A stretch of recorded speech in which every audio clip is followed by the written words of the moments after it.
So there is an example, find the surface area of a sphere. So you just have to calculate PU cross PV, and we did it in last class.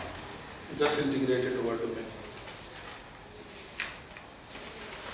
So what is the next thing? So now I have got the surface and I know how to compute the surface area of the given surface. The next thing is going to be, let's assume that you have a scalar field defined on the surface. So I have a scalar field on surface. Okay.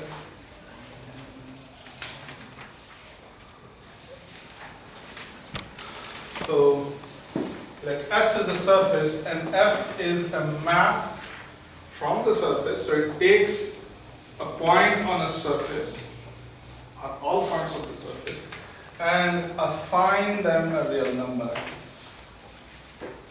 So I have a surface, okay, and to each point of the surface I'm assigning an scalar. Some kind of a scalar. So you can have that, some kind of something metallic, okay, and you have kind of attached it to some heat source, okay. Then I know that the different points of this, metallic plate is going to have different surfaces. So it's going to, obviously. If this is a conductor of a heat, the heat will flow through it, okay, and it will try to, reach to the same temperature as the temperature of the source. But essentially, you can say that, for example, you have this room, okay. I have an object, okay.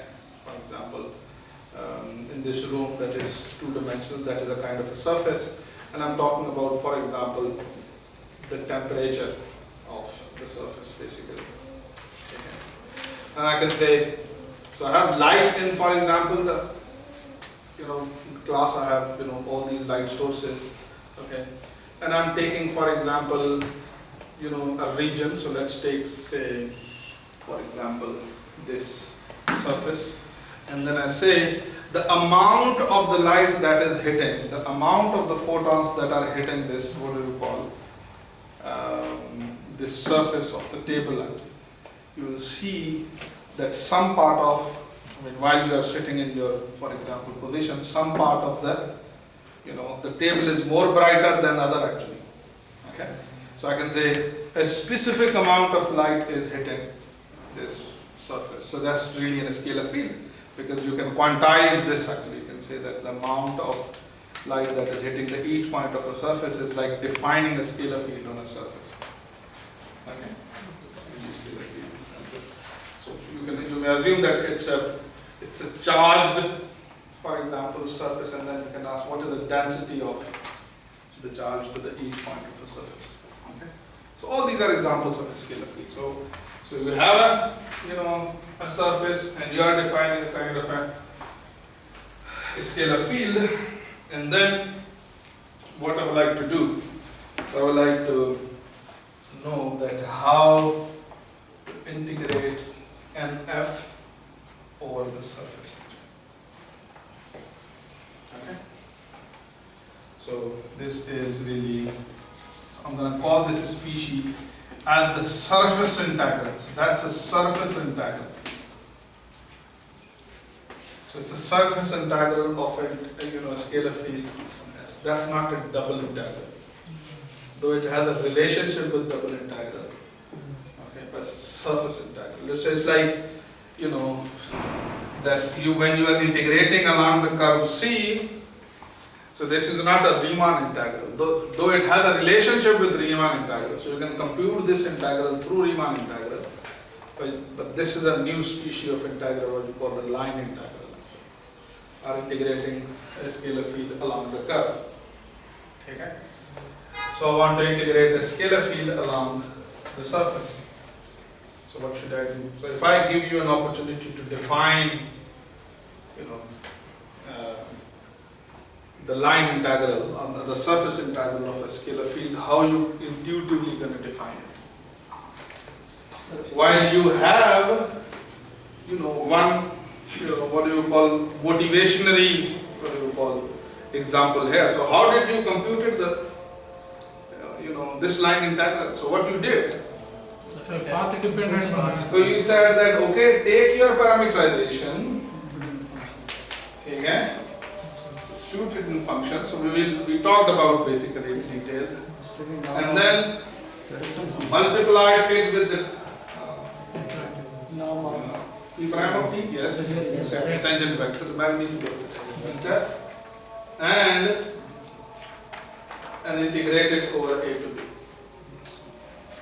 Integrated over A to B. Okay.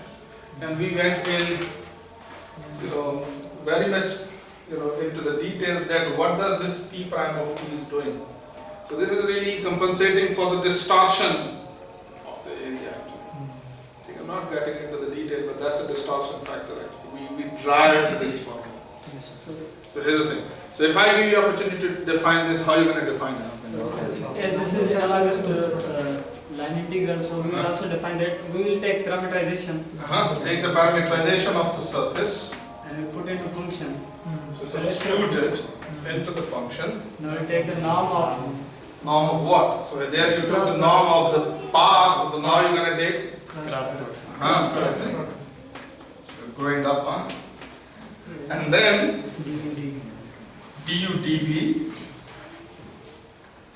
okay, du dv, and you remember this dt, so you are integrating over the domain of the path actually. yes. So you need to do something similar. You need to integrate now over domain of parameterization. the domain of the parameterization. So compute the double integral, okay, of all this stuff over u and u. That's a definition of the surface integral. Okay? And what you can do, you can also prove that this is also independent of choice of the parameterization. Is it making sense?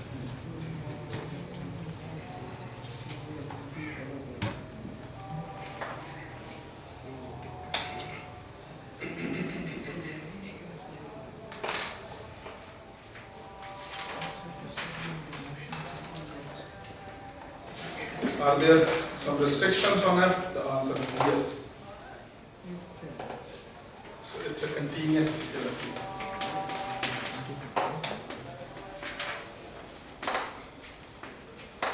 Continuous scalar field. How are you going to interpret it?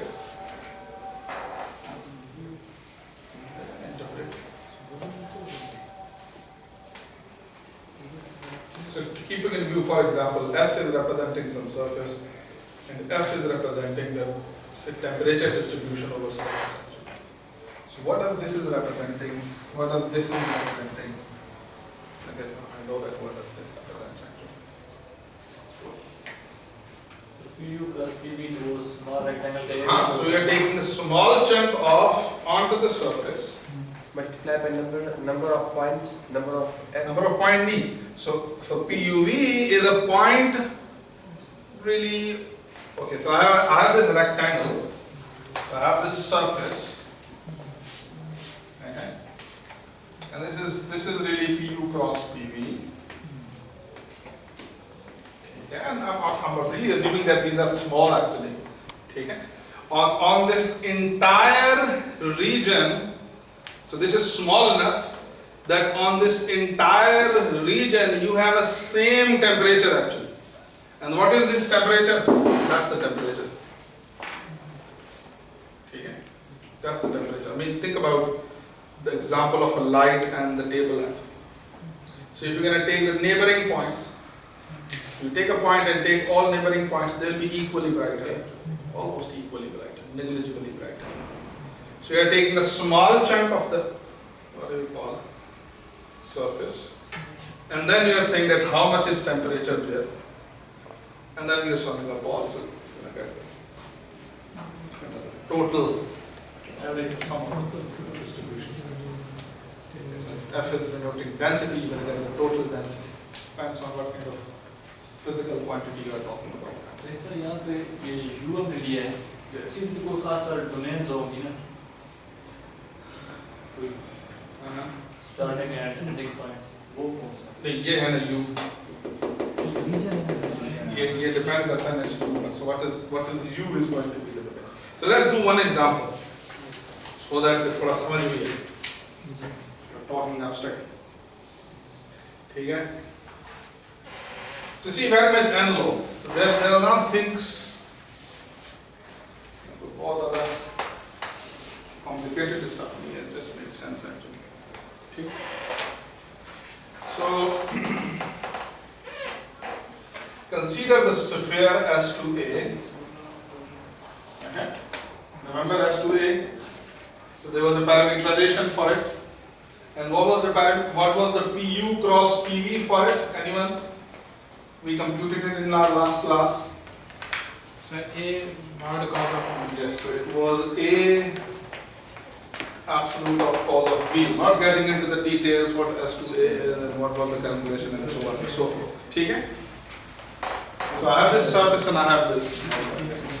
And let me define an F from S to A into R by that F takes a point from sphere, so x, y, z, where x, y, z depends on u and v, okay, because all these are the points on the sphere, and define, for example, this scalar field, x square plus y square. So इसका नाम A square A square cos of A square, A square. okay. So imagine that on this sphere I am defining this scalar field. It represents some physical quantity. And I want to compute the surface integral of this, scalar field. So what I'm going to do? So I'm going to take U, and what was the domain? For example, for the surfaces. Okay, so we don't need north pole and south pole. So you have to exclude pi by 2 and pi by 2. And you can take everything around the surface actually. You can go this way as much as you want. So 0 to 2 pi. So this would be the domain. You remember we computed UNs actually, and then their union gives us U. Okay, for the surface. Sphere. So I'm using, for example, only one of the domain actually. So let's call, I'm taking U as the domain 0 to pi by 2. Okay. Cross for choosing V, I'm using, for example, maybe other way around. Huh? Minus pi by 2 to pi by 2 is a domain for the U. Cross 0 to 2 pi is the domain for the V, so you are talking about this domain. Okay? Because if you choose any U and V from this domain, this will not get 0. This will be always, non-negative. Okay? So what I need to do? So you substitute your PU and PV into this formula, so what are you going to get? Again. So what is the x for the sphere? What was the parameterization for the sphere? Remember u cos. What was that? याद है याद किसी को?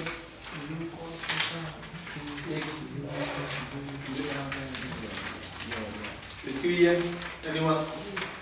What was the parameterization for the sphere? A cos U cos V. What was A cos u? Cos V cos V. Cos v. A sin U cos V. A sin u Cos V. cos v and A sin V. A sin v. Okay, so all this stuff is. So when you have f of x, y, z and you want to compute x square plus y square, so what it would be? So x is so it's going to be a square cos square u plus sin square u will become 1. So it's going to be a, okay, so a square, so it's going to be A square cos square u cos square v, a square sin square u cos square v. You're going to add them both. So what would be the end result? A square cos square.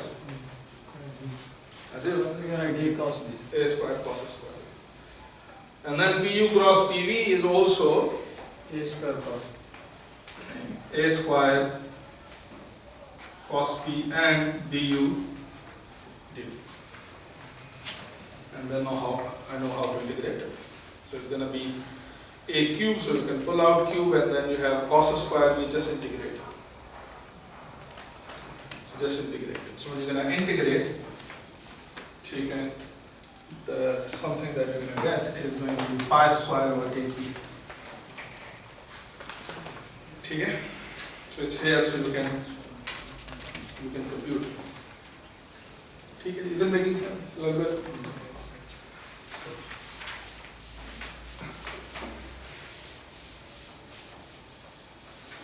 As in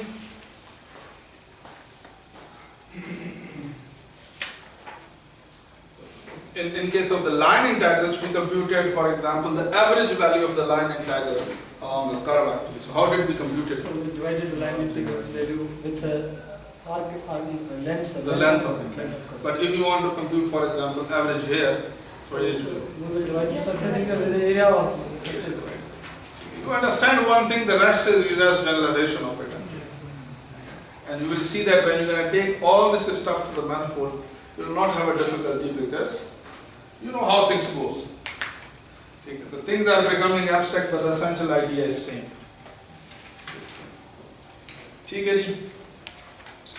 Anyway, so go through the notes, this is important. Go through the book. So what is the next thing that we should do? Vector field. Okay. So how to compute the surface integral of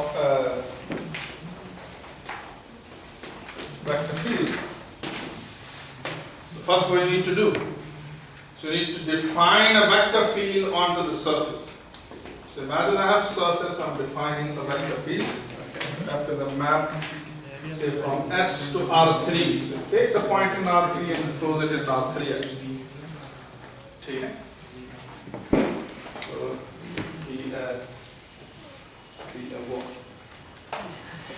continuous. Okay. So the continuous vector field. Okay.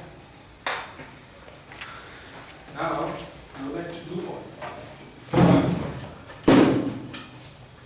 what is meaning of the surface integral of the vector field over S.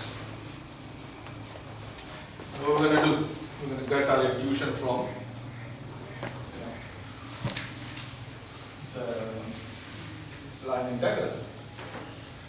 So what is the intuitive meaning of defining a scalar vector field on a surface? So you're going to say, okay, you have a surface and on that surface something is flowing actually. Something is flowing. Or something is piercing through surface in all directions actually. Or you can say, you have surface and it's in between something that is flowing. Okay? And then you want to know how much of things flow through the surface actually. So how much of F is flowing through the surface. So you want to accumulate that. Really the flux actually. Okay. So the interpretation of this could be that what is the flux of F through the surface? Okay. Like we are doing in physics, if you remember. So if I give you an opportunity to define it, how are you going to define it? So how do you define, the line integral of a scalar field? So how do you define it? F of So first of all, you take your parameterization, Dot product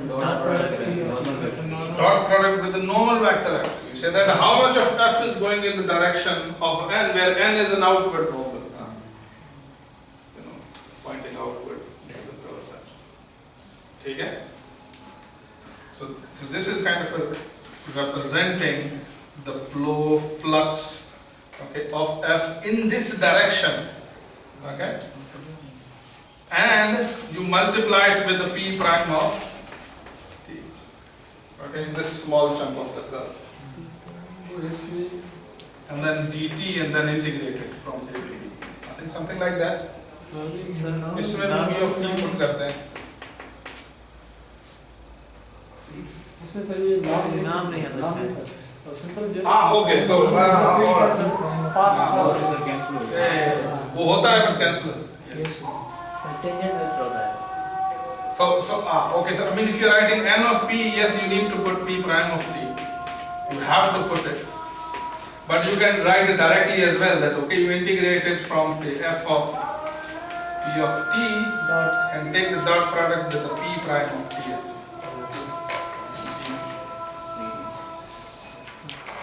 What would be the analog there? I need to tell you. Take f, evaluate it at pu, okay, so puv, take its dot product with cross product n first, for example, Yes. and n should be also evaluated at uv. Okay, and multiply it with the u cross pv, du dv over this. That's what it means. And so that's the definition, but I know that I can simplify it. So there is pu cross pv sitting here, so you can say that take your f of puv and simply take the dot product with it. Directly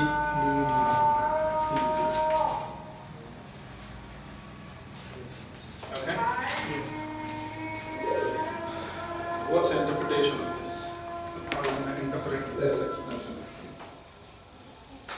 This expression of this. You have it?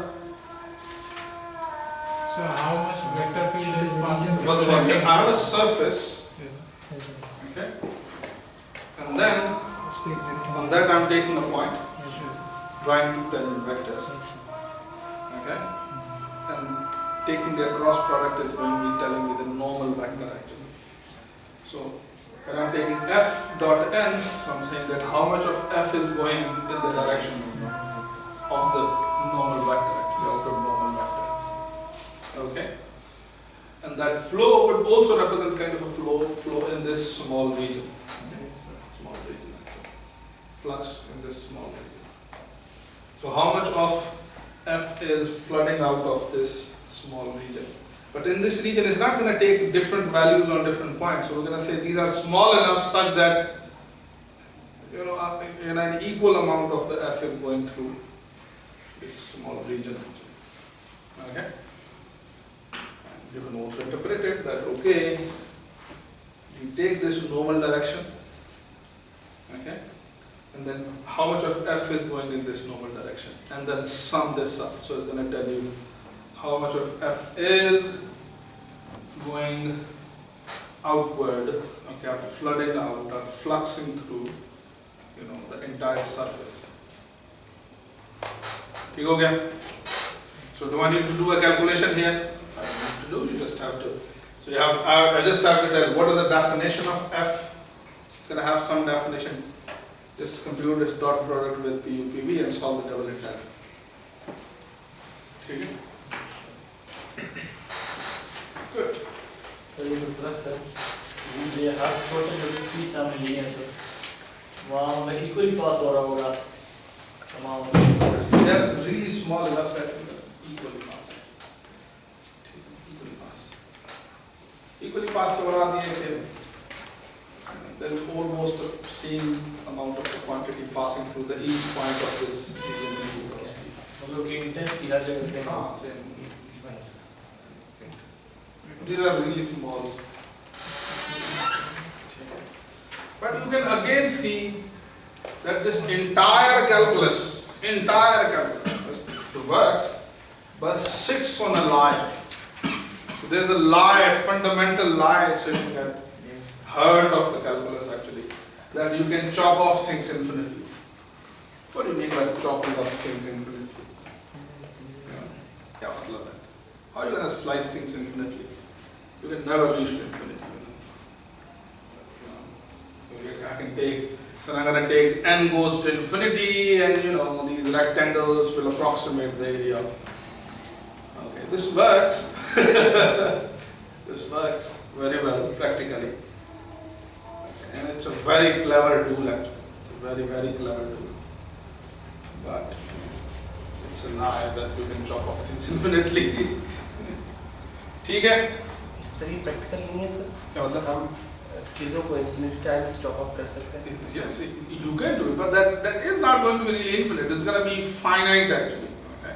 So, for example, when you are looking at, a movie, a picture actually, a video that is running on your PC or computer actually, or on your screen, it's a stream of discrete pictures. But they go so fast that you get an illusion that they are continuous. Are you getting the point?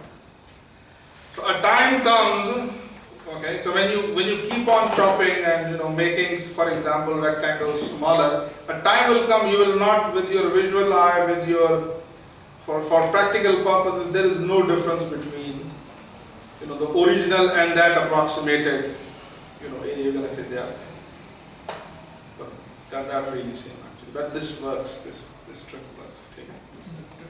Sir जब rigid चीज़ों की powders के form में, for example एक चाप के उसको powder के फॉर्म में चॉप अप करें और वो पाउडर बन जाता है और उसका एक पीस उठाते हैं, वो लगभग एक रेक्टेंगल होता है, लेकिन उसको काउंट नहीं कर सकते. You can't discretely count it. You can't discretely count it. ठीक है? But so the question is, I want to know. Okay, so here's the thing. I want to know.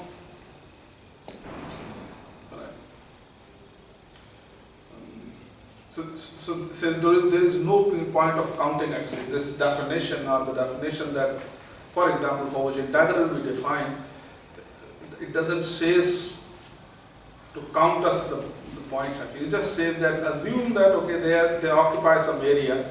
You put them together, how many they'll occupy this entire area. Okay. So they are very cleverly defined. Probably you don't need to count that. Okay. That's what the real point is. That if you can't count, you will start measuring.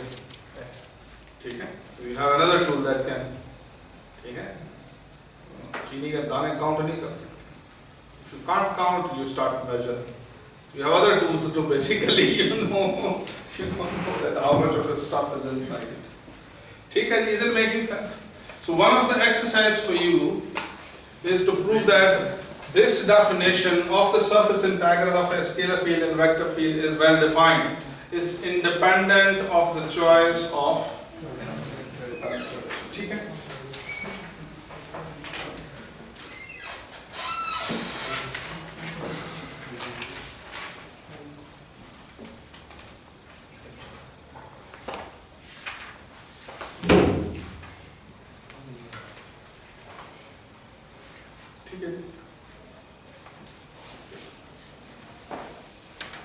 So let's do one example of this.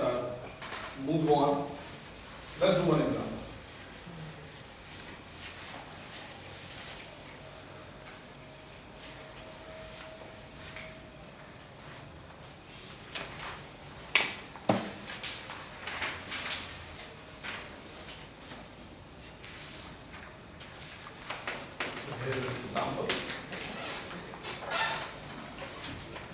Compute the flux of a scalar field f of x, y, z that looks like this z. So take this z and multiply it with a unit vector k actually. Okay? This is a scalar field where the other two components of it are 0. So in other words, this is my scalar field 0, 0, 0. That's what I'm saying. Okay? Across a parabolic bowl actually, a paraboloid actually. If you take a bowl actually, okay, that would be a paraboloid. Okay. So the surface that is given to me is a paraboloid. Okay.